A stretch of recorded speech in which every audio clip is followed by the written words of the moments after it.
Hi everyone, today we will talk about how to fix Facebook go-to community standards problems.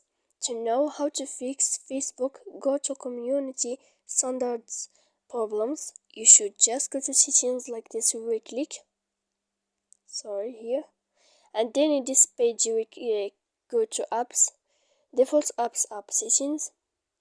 When you will see this list, you will go down to find the application of Facebook. When you will end this, you will enter to force stop, and you will click here. Then you will enter to storage. After that, in this page, you will click clear cache, and then you will go to click clear data. And after all that, you can turn off your Wi-Fi. So please don't forget to support us by like and subscribe. See you next time in another video.